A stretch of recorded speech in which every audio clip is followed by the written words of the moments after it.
started since Samir and Abisola are here? I would. I think that's I think this is your cohort for tonight. Okay. And Charlene, let's go ahead.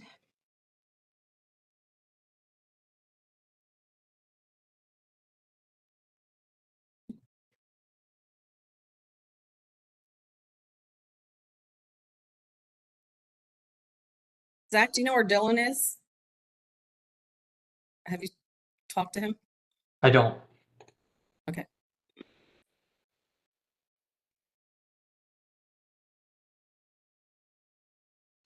I believe we are live.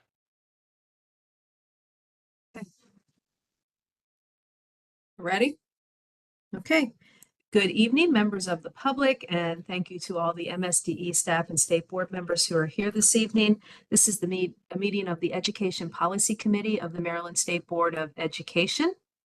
We have a rather full agenda for this evening, so I'd like to just go ahead and get started on our agenda. And we're starting tonight with a presentation about professional learning standards.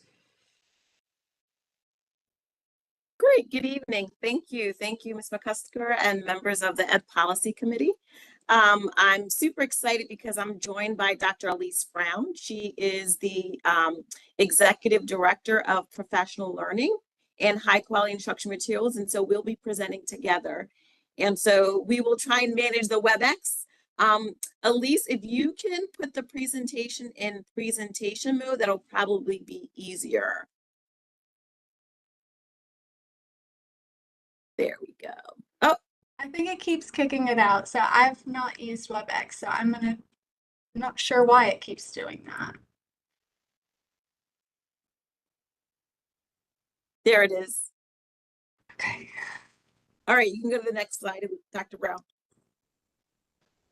Okay, so tonight we're just going to share with you some brief information about the landscapes of professional learning standards, why they're important, give you some research that supports the learning forward standards for professional learning, and then request that you adopt them.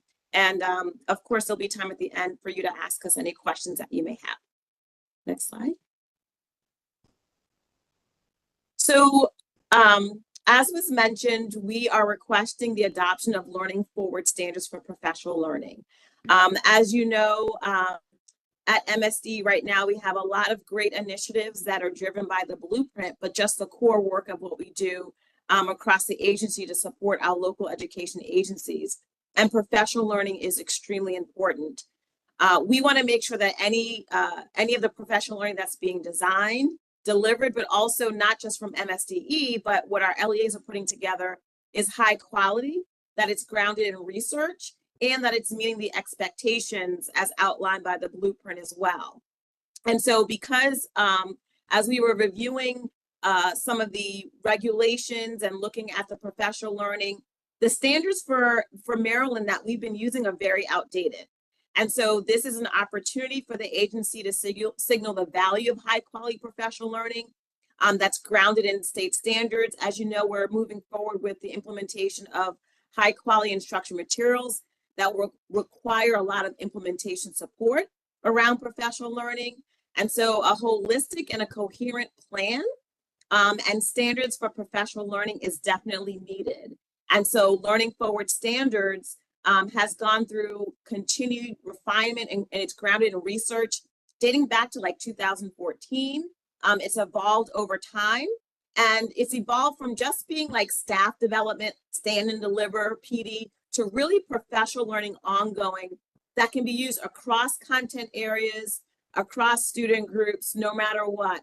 And so we recognize this need to make sure that we are grounding our professional learning and research, and that's why we're bringing this information to you tonight.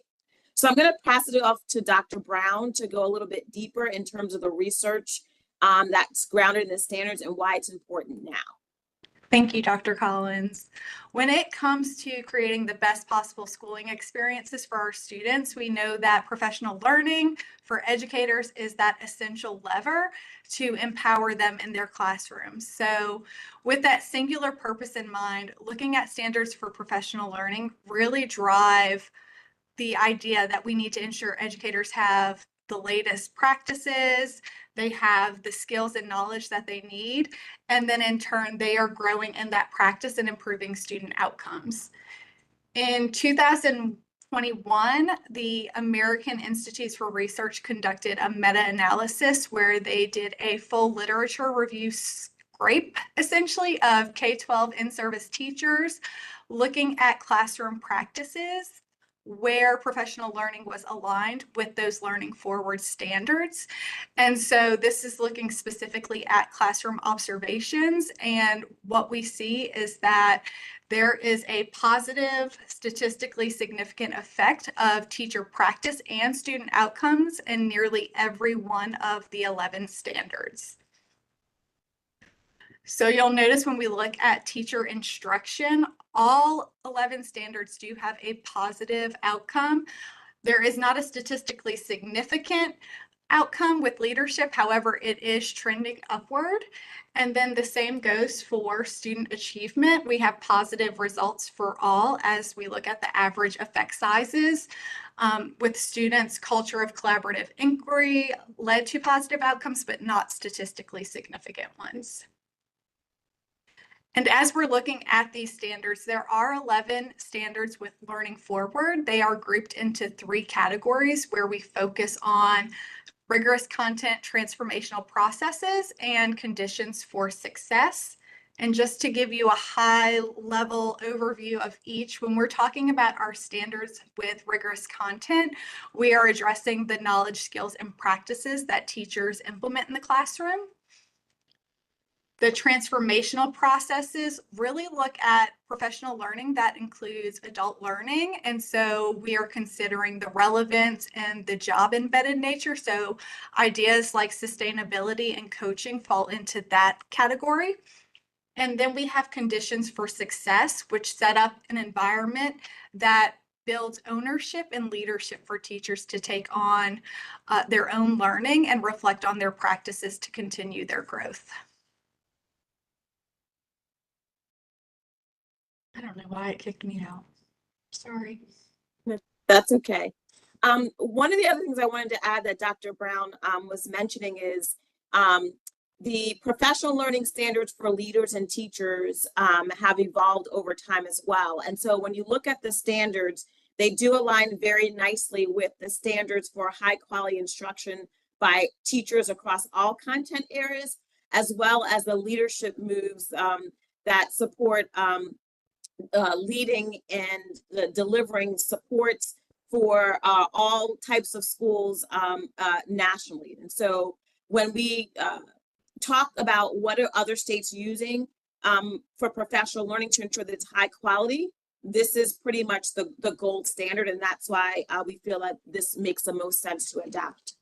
So we want to, the reason why we were asking for the board's permission is, again, we want to be very intentional as we build and design professional learning, but also make sure that our LEAs have can leverage the research that we know is high quality as they build and design their professional learning as well. So we'll be following up to support those efforts and working with our LEAs as well. We want to make sure that these standards are incorporated into the induction regulations. Kelly Meadows has shared the regulations with the board and will continue to do that.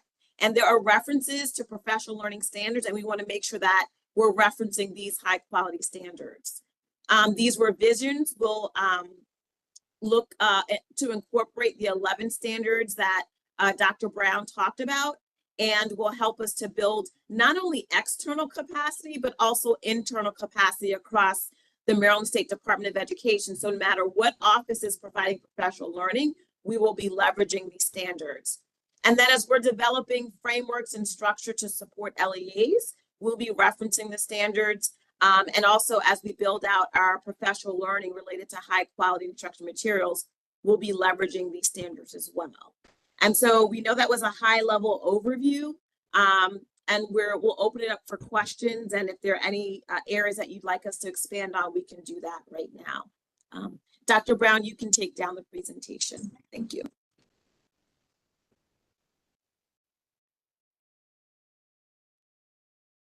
Thank you. Do we have any questions? Mr. Paul? Great presentation. Love to hear that. You mentioned it's the gold standard. I don't really know the landscape, so I wonder if you could just tell us anything about any of the other sets of standards or competing sets of standards that other states might be using, and if there are any key differences that we should be aware of, just to know what's out there. Yeah, I can start and then Dr. Brown, you can add on, but that's a great question because when we did our research, many states are developing and designing their own standards, right? And then they have to go do their own research and they have to spend years trying to make sure they keep up with the times. And so in our conversations and looking at other state resources, they are using learning forward standards. Dr. Brown, you can go a little bit more in the weeds in terms of, what you know as well. So there, to Dr. Collins' point, really there aren't any other primary organizations. The ones that do have standards, NWEA is using the previous Learning Forward standards before their revision. So that is really the only other organization out there that has set forth standards at this time. That's great. So, I mean, I think that it's funny because that cuts both ways. On the one hand, well, this is the only guys in town, so there's got to be something there. And on the other hand, maybe in the next 5-10 years, if there are other states that are trying other things out or coming to different conclusions, that can be something that we watch for as we, decide if we want to make modifications. But thank you very much. Great answer to the question. Other questions?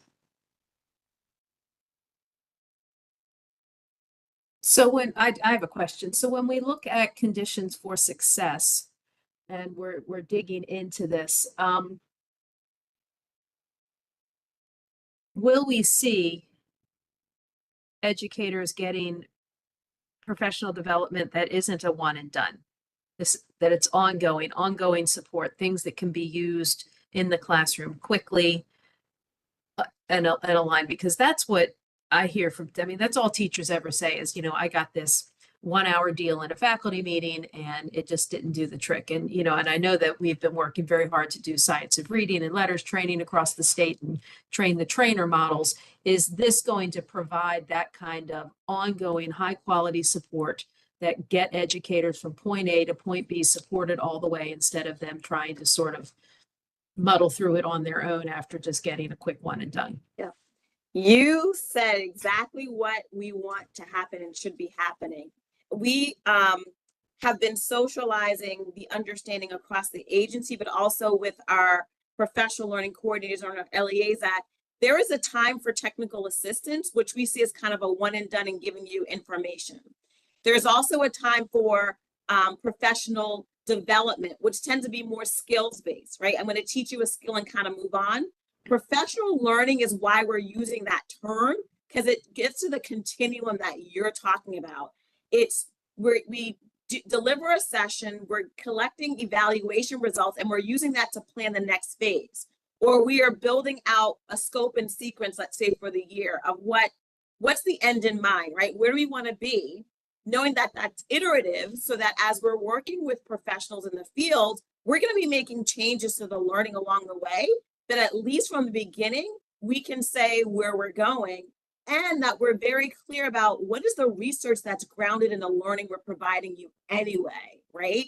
And how does, the flow of equity and access integrated into the learning as well, and how are we making sure that we're meeting the needs of the audience that is being provided the professional learning. Sometimes you may have experienced this with the professional learning is not really considering the audience. And that's also the beauty of the standards, is it forces us all, right?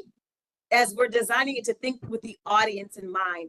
There is a place and time for maybe some quick bursts of professional learning, but there still has to be follow-up on top of that, right? And there has to be time for implementation and time for reflection and dialogue, and then get to that ongoing piece that you're talking about, and then time for the practitioners to share, oh my goodness, based on what I learned, I tried to implement this and this aspect worked really well, but this didn't go so well. So therefore, we move into our next phase of learning, can you incorporate this piece? So you hit where we are trying to move across Maryland for any professional learning, whether it's our student support services, whether it's no matter what, this is the quality of learning that we want to happen, because the one and done, it's not working. So thank you for elevating that point. So when MSDE moves towards these standards, if we adopt these standards, how do we make sure that the LEAs follow through and are using these standards in their professional learning as well? Can we, So- is there a lever for that, or is it just this is what we think you ought to be doing?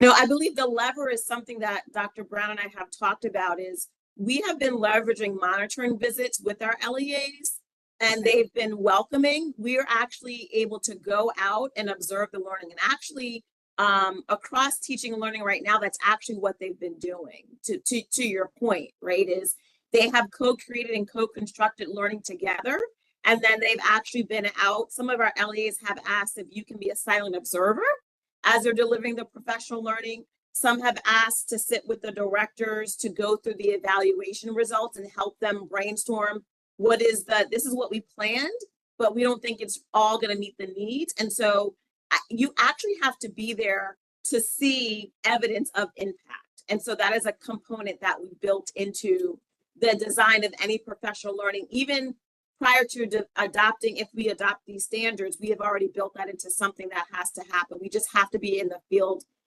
doing that. And also across, we know who all the professional learning leads are in the LEAs. And so there have been collaborative meetings with those folks, ever since we've been doing this work, to your point, to make sure they understand what high quality means. And so this will be part of our follow-up, is once these standards are adopted, we'll be going back out and socializing them and providing some training and support to the LEAs, and as we continue to help them co-construct. Okay, thank you. I appreciate that. Any other questions? Ms. Chang? Hi, thank you for the presentation. I do want to bring up that is there any kind of tools or benchmark that since I do believe the stage of collecting some baseline data has passed, right? Do you mean in terms of baseline data and what professional learning currently looks like in the LEAs? Yeah.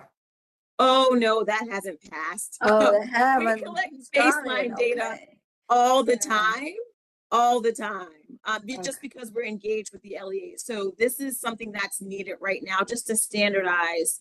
To Ms. McCusker's point, is how do we make sure it's high quality and not one and done, especially when there's so many initiatives that are being required. If we want the teachers and the leaders to implement really well, we have to make sure that they're receiving high quality professional learning. This is part of why we need a standard, and we don't have it. So as our LEAs are, for example, developing their induction programs, they need to make sure they're aligned, building in professional learning that's high quality as they're onboarding new teachers. And so this is needed.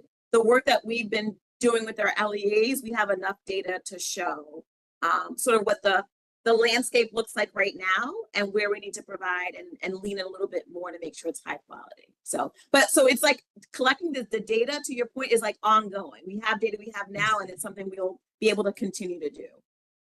So it means you are building up the database about, how all the standards will lead us.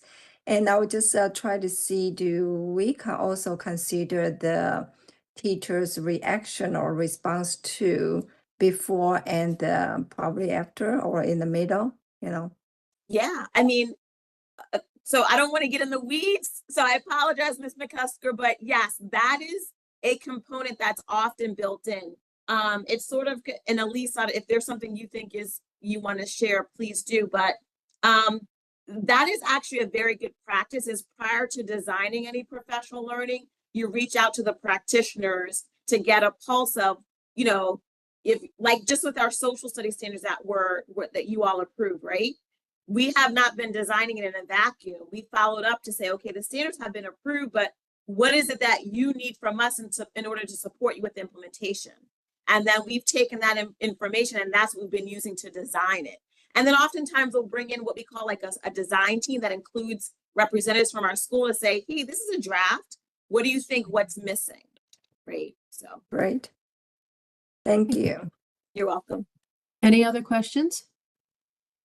I will entertain a motion on whether or not to recommend this for adoption to, oh, Wait. yes, Mr. Hands, I'm sorry. I was just say real quick, you're a little short of a quorum Have right a now. quorum.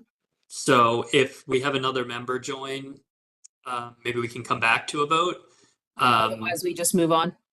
I would just move on for now, and if we can Okay. come back. And can we move on in the same order we have in the agenda? Because I thought Yes. yeah, okay, good. All right. Well, thank you very much for the presentation. Thank you. And I look forward to Mr. hearing Hands, about it. so the next Mr. one. Custer, do you just want us to hang on? Just stay Mr. on the Hands? meeting? Are we, we're expecting Dr. Johnson later, right? Yes. That'd be great if you could hang on for a little bit. Okay, we'll do that. Thank Thanks. you. Appreciate it. And then, so that we'll go ahead and move on now to our legislative session summary and the chairman's reports. Dr. Aileen? Yes, ma'am. Can you guys hear me okay? All right, great. So I am going to, I believe you all received the chart that Laurel and I put together with the JCR reports. Everything's all set in there. It's about 7 pages or so. What I want to do is I quickly just want to highlight some of the new reports. So it's divided into, or I should say it's organized to where you can see the monthly breakdown. There's a description for each of the reports, and then the frequency and the deadline for when the reports are due. In total, this past session, there were 9 new reports, and the remaining reports that you have on the document are reports that are recurring, meaning that they're either one-time reports that still have not met the deadline, so they're still due, or they are annual reports of some sort or a monthly report. So just want to quickly touch on the 9 new ones. The first one being for next month, July. This is a report on the expert review teams. This report is going to be completed in collaboration with AIB. And as you can see in the description here, basically the committee just wanted to find out a little bit more information about what the expert review teams are and what they do. So actually, let me just back up a quick second, because I don't want to assume that everybody understands what the JCR is and what's in that report. So just a quick summary, the Joint Chairman's report, typically it lists out what actions were adopted by the General Assembly in the budget bill. So this is a report, that's representative of what came up in the budget bill. It also includes some additional committee narratives. So there, let's say Ways and Means or the Triple E committee on the Senate side, which is an energy, environment, and education. If there were some common themes or some major policy topics that came up in those committees, those may also be included in the Joint Chairman's report. So if you're ever interested in, what the General Assembly was thinking about a particular topic or where they landed on something, a good example of that would be childcare. That was something that came up a lot this session. You could find that information in the Joint Chairman's report if there was a particular topic that came up that it wasn't really clear where things landed. Maybe the bill didn't pass, or there was a lot of back and forth around what would happen with the bill. Typically, there might be some notes in the budget bill, which would then go into the JCR. So that's like some brief background. Included in the report is typically, you'll see like reductions in budget bill language. So if there's money that's reduced in the budget, that would also be explained in the JCR report at the top. Then there would be some budget bill language to accompany it to explain a little bit more why the funding was reduced, or maybe there's an increase. So you'll see some information and explanation about that in there as well. It's mostly budget language, but among other things, there may be some restrictions on funding. So let's say that they've required the State Department of Education to put forth some sort of report. They may say, we want the department to study X, Y, and Z. We'd like you to submit a report, and we're going to give you X number of funding pending the submission of that report. So that would be a good example of a report that accompanies restricted funding, pending the submission of a report. And that's normal. It doesn't mean that there's anything that we did wrong necessarily. They may just be seeking some more clarification around a particular process that the department is working on, especially if it's a new process. So a good example of that would be shifting gears back to the Excel sheet with the JCR reports that you all received, that PDF document. A good example would be the report on a new financial reporting system. So this is a report that's due in August of this year. The General Assembly had some concerns about the implementation of a new financial reporting system in general. And when I say concerns, really, they're like, well, what's this going to look like? How is the department thinking about this? So this would be a report that is brand new. And, should there be funding attached to it, they would want to first find out from us, well, how do you plan on implementing and putting forward this new system? And would read the report, and then they would release the funds in order to do that. So, so moving on, and I'm not going to get into too many details about each of the reports, but I'm happy to take questions on any particular report. If you go down to the month of September for this year, 2024, there's 2 new reports. That would be the reports on plans for a child care scholarship waiting list. And then the report right below that is also new. That is a report on survey findings related to participation in publicly funded pre-kindergarten programs with the Department of Commerce. So as I mentioned earlier, child care and pre-kindergarten was a very, very popular topic this previous session. And naturally so, it is a big topic at the federal level. A lot of states are having conversations about childcare, early childcare, and so there are some new reports that have come out as requirements for the State Department because they're more curious about what we're doing to prepare for the future. So a wait list, a potential future waiting list is something that they'd be curious about. And what they did is they require the report, but then they include the description on what exactly they're looking for us to do. For the most part, these descriptions are pretty straightforward. Sometimes we may have questions about, well, what exactly do you mean when you say you want data collection? Sometimes it's not always specific or clear. And in that event, we would reach out to the chairs of the committee who's requesting the report. So usually we like to get that clarification before we move forward, submit a report, and then it gets sent back, and no one wants to have to deal with that.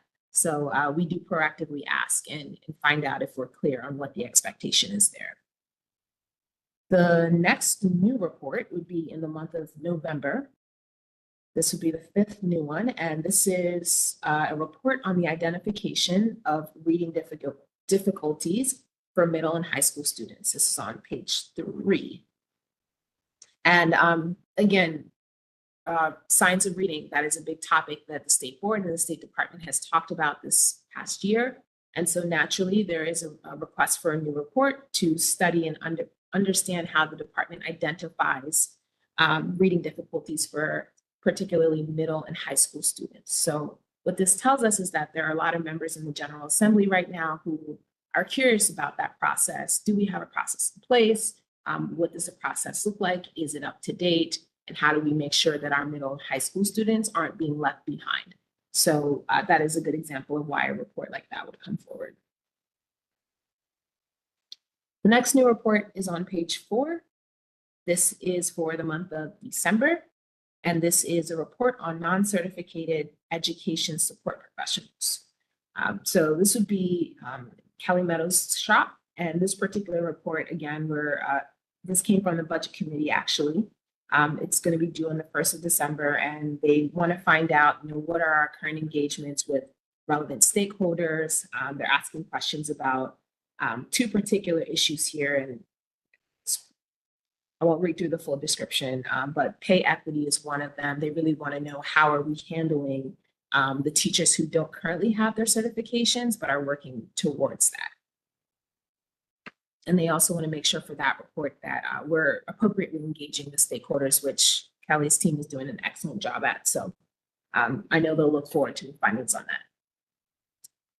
The next report is on page 5. This is the feasibility study for a state school for the arts.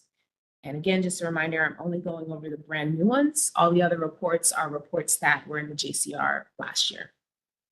This particular one, feasibility for a state school for the arts, we had a little bit of discussion about this at one of the earlier board meetings this year. A lot of conversations about arts in schools. Prince George's County and Baltimore City are seeking more information about how feasible a study would be for their particular jurisdictions. So this report came out of that inquiry, and that one will be due in December as well. And then the last one for December that's new is a study on career and technical education programs and careers in driving. 2 particular licenses, the MDL and MBA. This particular one is a hot topic right now. Senator Corey McCray is very, very passionate about driver's education and making sure that we have the students in the schools here in Maryland have opportunities to engage in that. And that there are other senators, Jim Rosapap and others, also very excited about career and technical education and how we can merge that with driver's education. So this report came out of those interests there, and that one's also due in December. And then the last one, this one's going to be due in 2025. First one that'll be due in January, and this report is a report on information on type 1 diabetes. This report is requiring the Department of Education to work with MDH, and we've done several other reports with them as well around gathering information.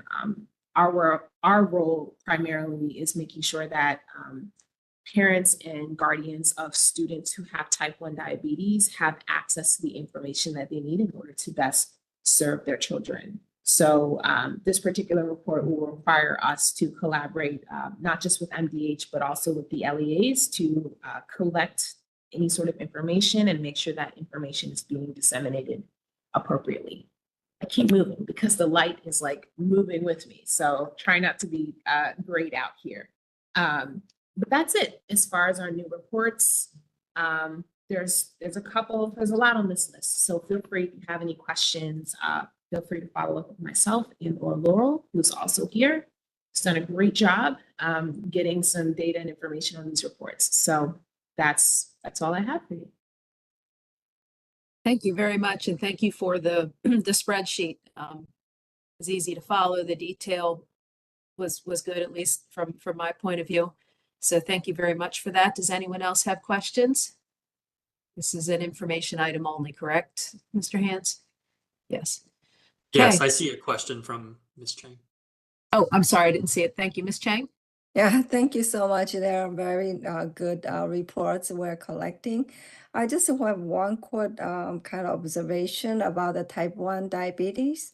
Yeah, there are so many childhood diseases, long-term and chronic, and needed, monitor. And it's critical to make sure they all be able to easily access those information. And I would just for another example, asthma, that is kind of, a lot of prevalence in kids too. And why just type 1 diabetes? Yes, so how the JCRs work, and that's a great point. I'm glad you brought that up. How the JCRs work is if there is a legislator or a group of legislators who are particularly interested in gathering data for a particular topic, they can request a report. So that's really the reason why this particular topic came up. It's not to say that there weren't other legislators who were also interested in other things like asthma, and we may see some of those reports come up over time. They just were able to get this in as part of the budget bill language that they wanted to see this. So I'm happy to look into that and find out, from these particular legislators why they're interested in type 1 specifically, and not maybe the others. But my understanding is that they just decided they wanted us to do a study on it. So they requested it. Yeah, thank you so much for looking into that. But I will add a little bit of to tap on this topic is about, in the general, what's the access to those underserved students. I think that would be a good report to and have a broader vision instead of focus on certain diagnosis per se. Yeah, but thank you. They're very thorough report. Anyone else? Well, thank you very much, Dr. Aileen, Dr. Kratzley. We appreciate your time and having the report and the information. It's a lot. They lay a lot on you guys. So thank you very much for everything.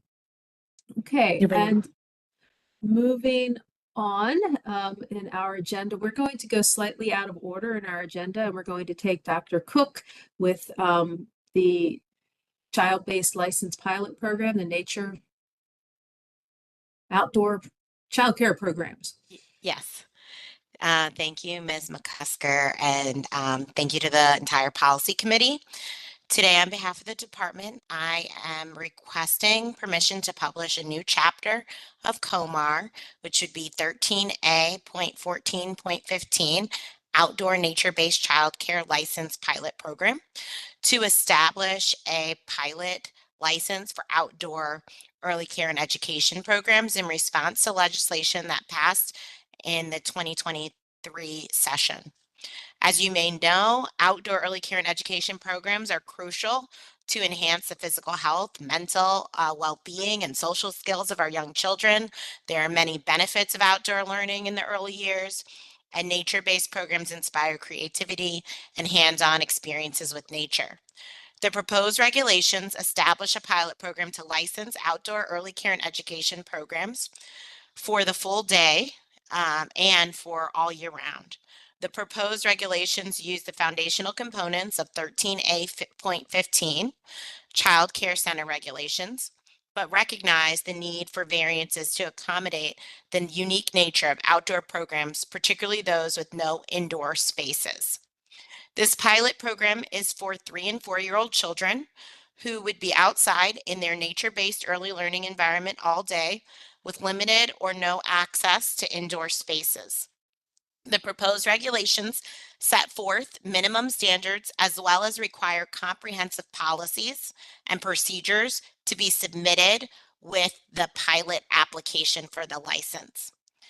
It is important to note that these proposed regulations were developed in close partnership with an outdoor early care and education work group that MSDE met with monthly, and other agencies were invited to those meetings as well, such as the Maryland Department of Health. And we've been meeting with that work group since August 2023. The work group built consensus on nearly every topic except 2. The first was capping enrollment at 12 children for the pilot program. MSDE chose this group size to ensure active supervision of all children in an environment without physical boundaries. The second point where there wasn't consensus was on MSDE's stance to not allow children outdoors during a wind chill or temperatures below 30 degrees Fahrenheit. The concern from the programs was having to shut down many days during the winter.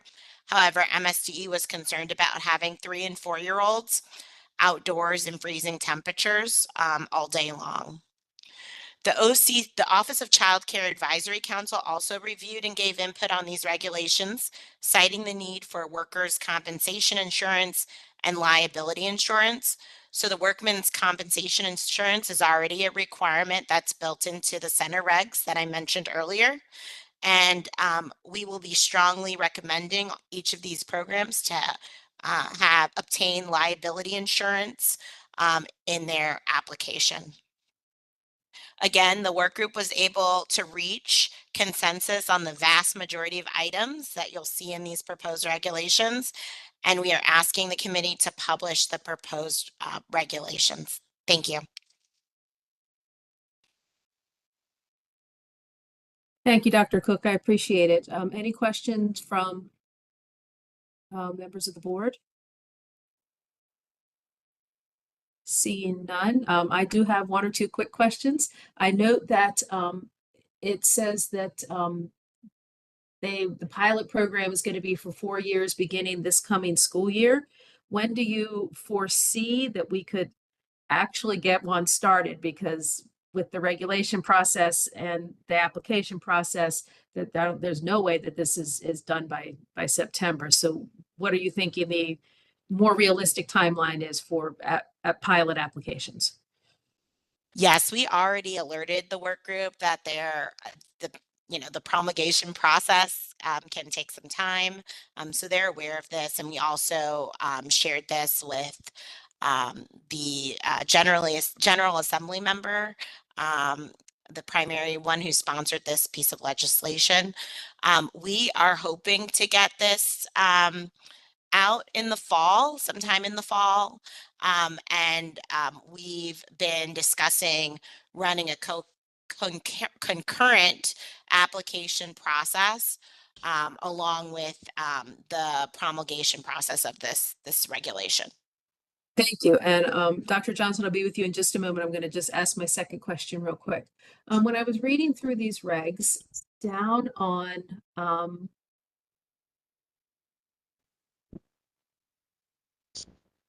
was with napping and bedtime and napping, and there was a mention. Ah, yes, here it is. It's under rest areas and furnishings. L7. The pilot shall use a tarp made of waterproof material to protect resting children from the sun, rain, or other. And there's a tarp mentioned earlier as an to go underneath of like napping bed, the bedding they're going to use for napping. And I wasn't sure if you wanted to maybe mention, I'm assuming that this tarp is supposed to be an overhanging tarp, like a roof type tarp, that you might want to sort of make that a little clearer that it's a tarp for over top of them rather than just then underneath of them. We're not laying it on top of them, that it's like an overarching. I'm not sure what a good language piece would be for that, but does that make sense? Yes, that makes perfect sense. That's the intention. So yes, a tarp underneath and then a covering above. Yeah, like a roof type thing. Like correct. So yeah. we are looking at the physical space. So if there are kind of like trees that allow for shade, then you wouldn't need that tarp. But if the children are in the direct sunlight, we were asking for a tarp, but we can clean up that language for sure. Okay, thank you. It struck me when I read it that it might need a tweak. And Dr. Johnson. You're kind of asking the question that I also had, Rachel. In terms of snow and rain and any other inclement weather, what are the procedures that will be used in that situation? And how are they going to maintain that the areas remain healthy and clean? So thank you for that question, Dr. Johnson. We had lots of conversations with the Maryland Department of Health and with Washington State. Washington State has also implemented a outdoor early care and education program and has also created regulations for this. And many of the regulations in this proposed chapter are modeled off of Washington State's.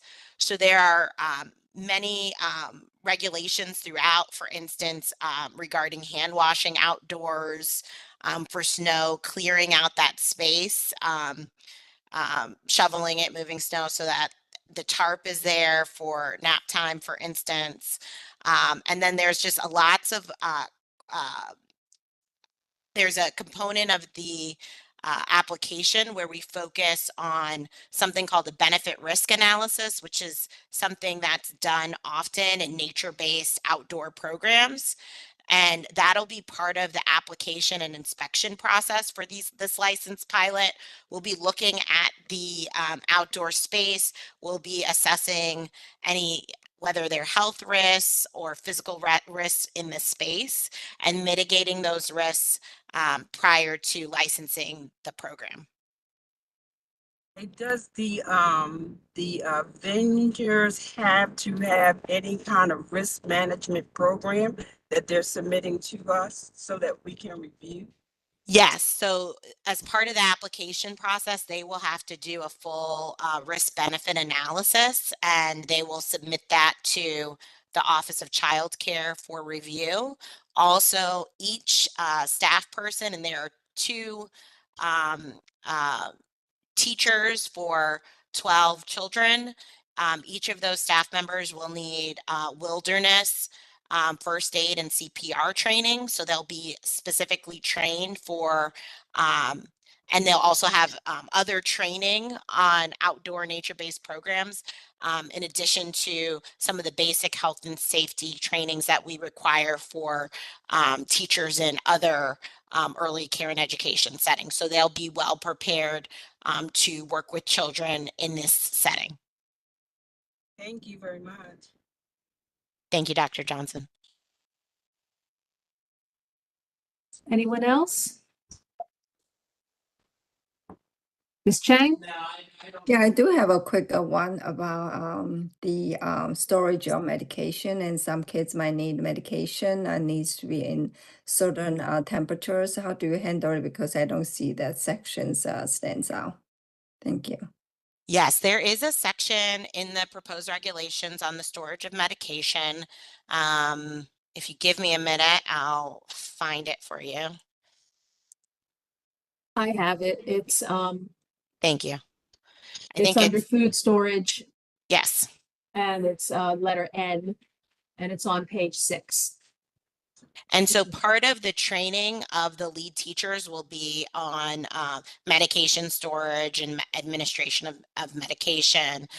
They'll need all of the typical training that we'd have in other settings as well.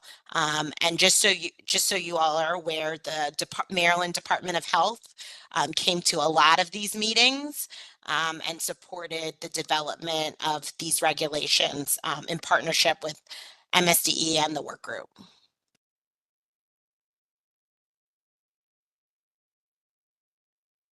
Anyone else?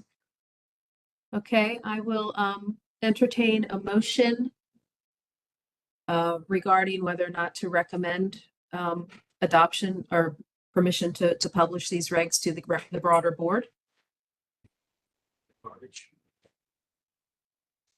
Mr. Paul, a second.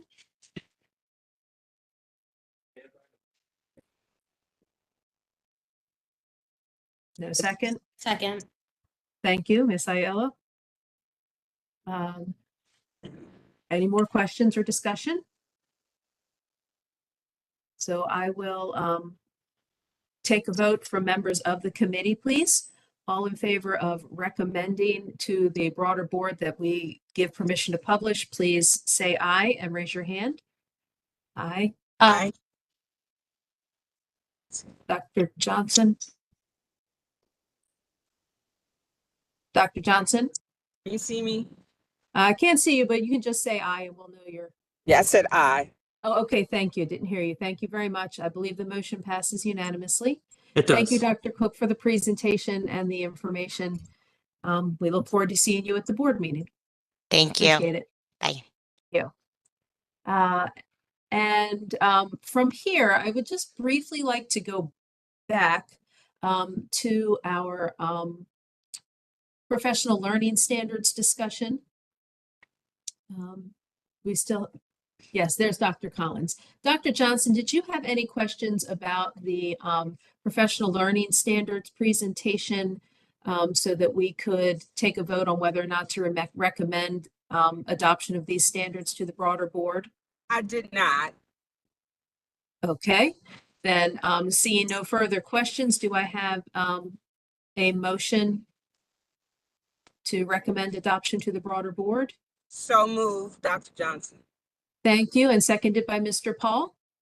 Any discussion? All in favor of recommending adoption of the professional learning standards, please say aye. Raise your hand. Aye. Aye. Aye. That's unanimous. Thank you, everyone. I appreciate it very much. Thank you, Dr. Collins and Dr. Brown, for hanging on. so we Thank could you. get back to No that. I problem. And appreciate it. thank you to everyone for your you. time. We're super happy. Take care. Thank you. And now we are going to move forward to our COMAR regulations. And we have Ms. Meadows here to take us through several COMAR items this evening. And I believe we're starting with Education Licensure 13A.12. Sounds good. Thank you. Okay. So looking at, and I know you have a lot of them in front of you. So if you're wondering which one it is, it says subtitle 12, educator licensure, and there's a large piece that's highlighted that says military reciprocity. So that's the one we're starting on. This is a collection of amendments. As you know, we completely repealed and replaced the educator licensure regulations in December. They just became effective in April. And of course, when we have 7 chapters of regulation, we immediately find things that we need to correct, that we need to clarify, and that we need to realign. So this particular item is all of those things. There are errors that have been corrected, citations that were pointing to the wrong place in the regulations. There are some new areas, which is what I'd like to focus on before I ask if there are any questions, but there are some new areas based on federal legislation and state legislation, but mostly federal, what you see right here in the very front part. So I just want to let everybody know what this is about, because this is brand new information. We've never talked about it before. We're using this opportunity to embed a new regulation in Chapter 1, and it's called military reciprocity. And basically what this does is it mimics federal legislation that came out, I believe, in 2022. And what that legislation says is if you are a service member or a spouse of a service member and you have a professional educator license or certificate from another state, you can come into Maryland, and if you meet some pretty basic eligibility criteria, we will hand you a comparable Maryland license. So this is new. So rather than trying to carve out a pathway, this is more of kind of a standalone regulation that belongs in general provisions, because it really just bypasses that whole pathway regulation and again aligns to what is required by federal law. We've been doing this, but we've been doing it with information on our website and sharing it with our LEAs. Now we're going to codify it. So that's probably the biggest change in these amendments. There's a lot of changes with, where it still said certificate, we changed that to license. We moved some things around because we realized, like, if you look on page 2, there was an exemptions that we had in the wrong part of the regulation, so it wasn't reading correctly. So you're going to see a lot of those types of corrections. The other one thing that I wanted to point out to you, though, I did want to call out, is if you're back to page 1, that second part, 06, what will now be 06? I'm sorry, my apologies. It is page 2, 07, waiver of licensure requirements. The only thing that's changing here is the number of the regulation, but I'm pointing you to this language because this is where the language lives that says, and this is from statute, it's the senior educator waiver, sometimes called the teacher waiver, which allows individuals who are 55 years or older or employed for at least 25 years of service. They can waive the renewal requirements associated with licensure if their local education agency supports that and the local superintendent makes that recommendation. Not all of our LEAs do this, but this is where it lives. And the reason I'm pointing this out is because I want to call to your attention on page, this is a long document, 14. We're now in the renewal requirements for specialists. So this is the specialist chapter. We're in regulation 13 in that chapter, and there's some red text, which means that we're pulling something out. And what we're pulling out is there was an exception that school counselors could not waive the 1 credit every 5 years that they need in what you see on that reg. So depression, trauma, violence, youth suicide, substance abuse. This is something that school counselors have to get every 5 years. This was our mistake. We were thinking, okay, well, this can't be waived. But we went back and looked at the statute, and there's no reason why it can't be. And so what this was doing is it was not allowing school counselors to take advantage of the senior educator waiver. So given that this is not required, it can be waived for the statute. We are recommending that we remove it and allow our school counselors to take advantage of that waiver. So that is the biggest piece, the federal military reciprocity and this pulling out of this language are really the biggest things I want to point out about these regulations. Everything else is really about clarifying and correcting. But at this point, I'm happy to answer any questions you might have. Are there any questions? I don't have everyone on the screen. If you'll give me just a minute, I'm not sure why I got double. Any questions? Excuse me. All right, see no questions then. I will ask for a motion to recommend permission to, let me go back. Is this a permission to publish, right? Yes. Yes, permission to publish. Mr. Paul, a second. Second. Thank you, Ms. Ayala. Discussion? Seeing no discussion, we'll take a vote. All in favor of recommending to the board that we publish educator licensure COMAR 13.8.12, please raise your hand and say aye. Aye. Aye. For Dr. Johnson, I believe that's unanimous. Thank you very much. All right, then that moves us on to COMAR 13A.07.06.02 and 08, programs for professionally licensed personnel. Ms. McCusker, Yes. do you, I think it may be easier if you're open to it to do the pathways to teacher licensure first, just so we're still thinking about licensure before we kind of transition to, is that okay? Yeah, it's fine. Yep. Okay, so this is 13A 120203, and it starts with the text pathways to teacher licensure. Oh, I just skipped it on the agenda. I apologize. Good heavens. Okay, that's okay. So turning to this, now we are talking about the pathways to teacher licensure, and now we're talking about realigning to state requirements. So, you know, we had in the other regs the realignment to federal legislation after the 2023 and 2024 Maryland legislative sessions. There were some bills that caused some realignment. So the first one was the Educator Shortage Reduction Act of 2023. And we were kind of holding off on making those changes because we were going through the promulgation process to get these regs adopted. So we've just been waiting to realign. And then the second piece is from this legislative session, which was Senate Bill 771. And this is really the crux of what we're going to be talking about for this regulation and the next regulation.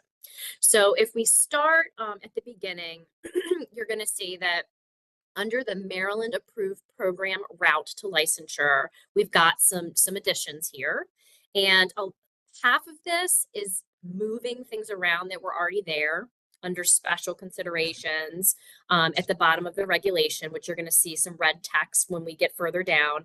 And what I've done is I've embedded all of that language within each pathway so that the reader doesn't have to constantly look at the pathway and then look down at the special considerations, which of course could be missed. It made sense the way we did it before, but now that there's so much more meat in some of these pathways, it just makes sense to put everything within that section. So what you're going to see here is coming from Senate Bill 771, which was this year's legislation. And what that legislation did is it opened up ways for Maryland approved program candidates to demonstrate knowledge of basic literacy skills, which, to be clear, are basic skills. So praxis core, you know, reading, writing, math, literacy is what that is referring to. So it's opened up to allow some alternatives there. And it's also opened it up to allow some alternatives to the performance assessment, the nationally scored portfolio-based assessment. So the first part that you see is all about the basic skills. So they still can take the test and they can take that praxis core, or they can still provide us a GPA of 3.0 or on a 4.0 scale, a minimum of 3.0. Or this is new from the legislation, they can provide 3 years of effective evaluations from a Maryland local school system. So all three of those ways are now ways that a candidate from a Maryland approved program can demonstrate their basic skills knowledge. That's the first portion. And then if you come down just a little bit more, this is where we hit the nationally recognized portfolio-based assessment. Again, it's opened up another option for Maryland approved program candidates. They can still take that nationally recognized portfolio-based assessment, or they can complete a comprehensive local school system teacher induction program. And there are specific requirements that go along with that program that are in the law, and you're going to see here in a minute in the regulations. So this would apply for the individual who is already working as a teacher of record on a conditional license, and then they enroll in that Maryland approved program. They would have the opportunity to potentially complete that comprehensive induction program as long as it meets the requirements that you're going to see here in a minute, in lieu of taking that nationally recognized portfolio-based assessment. So I'm just going to skip really quickly down to page, oh, I apologize. There's no page numbers on mine. It is page 2. No, I'm sorry. 4. It's the last page. So if you go all the way to the bottom, I want to talk about the comprehensive induction program. So what the law says is a comprehensive induction program shall be developed by a local school system, be approved by the MSDE, and last the lesser of 3 years or the amount of time a teacher holds a conditional license, and include a locally developed portfolio component that is aligned with the Interstate Teacher Assessment and Support Consortium standards. We call them the INTASC standards. So this is what the law says has to be a part of that comprehensive induction program if it is going to be used in this fashion in lieu of a portfolio-based assessment. Now I'm going to scroll back up. The other part of that law speaks to our out-of-state candidates, our out-of-state program completers and license holders. It also gives them the opportunity to participate in an induction program. So it's the same language you're going to see throughout a few more of the pathways. So opening up that performance assessment to an or. They can also do the comprehensive induction program. And for out-of-state folks, they can always submit a national board certification in lieu of both of those things. That has not changed. Thank you. Questions from any board members? No questions? Oh, I'm sorry, Ms. Chang. Yeah, I do have one question. In the reg, is it possible to have included a table of some sort to make it easier for people who read the reg? So I don't believe tables are allowed in regulatory language, but I would have to turn to an AAG that's on the line to answer that question. I certainly can't say I recall a table. I mean, man, if I say anything incorrect, please let me know. But I don't recall anything in the style manual regarding tables. In terms of how that would be done, I'd have to do some more research on that. But I don't believe it's generally. It's not anything I've seen before. Sure. I just wonder so many pathway of the EPPs that would be easier, to comprehend instead of, try to follow every sections and underneath, Absolutely. And please know that when we translate that language to like our website and our resources, we certainly Right. do not try to do it this because it is hard to read, absolutely difficult to read regulation. And I think that is probably the best approach, is to just make sure that our guidance is as clear as possible, and provide those resources in our own resource rather than in regulation. Thank you. Okay, Mr. Paul? Probably a very basic question. I'm looking at A1, little A1C, Romanet 3, all the 3 years of effective evaluations from a local school system in Maryland. So just help me understand, this is for an initial pathway to licensure. Where are those 3 years of evaluations coming from? Like, I could imagine some amount of student teaching, or is there some form of provisional, what is that exactly? That's a great question. So this is only going to be this will only be an option for an individual who is hired on a conditional license and perhaps spends 3, 4, 5 years on that conditional license as they're becoming prepared in a Maryland program, and they happen to have 3 years of effective evaluation. So really the new options are, with the exception of the GPA of 3 of a 4 scale, which we were already doing anyway, are limited to conditionally licensed teachers. Thank you. Any other questions? Okay, Ms. Meadows, thank you very much. I know that this was a big lift during the legislative session, and I appreciate that you have brought it into COMAR so quickly. Thank you very much. Seeing no other discussion, I will entertain a motion to recommend permission to publish to the broader board. So moved by Mr. Paul, seconded. Do I have a second? Second. Thank you, Dr. Johnson. Discussion? Seeing no discussion, I'll call for the vote. All in favor of recommending COMAR 13A 120203 Pathways to Teacher Licensure, recommending permission to publish, please raise your hand and say aye. Aye. Thank you. Motion passes. All right. Thank you. And now we move on to programs for professionally licensed personnel, COMAR 13A 070602, right? I'm Yes. getting lost in my list. All right, fabulous. So Thank you. I've combined 02 and 08. It's on the same document. And it's just like the last item. This is all about realigning to the legislative sessions from 23 and 24. So you're going to see some definitions that are new and altered. That is from the Educator Shortage Reduction Act. That's to realign with that particular legislation. And then everything that we just reviewed in the licensure regulations has also been added into these regulations because, of course, our educator preparation programs need to understand that as well. So hopefully this language looks very familiar because it should be exactly the same as what we just looked at.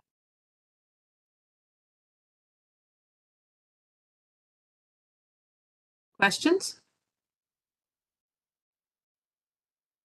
Seeing no questions, I will take a motion to recommend permission to publish. So moved. Thank you, Ms. Ayala. A second? Seconded by Mr. Paul. Discussion? Seeing no discussion, I'll call the vote. All in favor of recommending permission to publish of COMAR 13A 0708, please raise your hand and say aye. Aye. Aye. Okay. Wait, Passes. Mr. Did I Professor, say just the to wrong- clarify, that was the vote on 13A 0706. Yeah, sorry, I have so many tabs open. I apologize. No problem. I just wanted to make it clear for the Yeah, public. yes, I apologize. Yes, that's 1307, 06, 02, 08, and 08. Yes. Okay.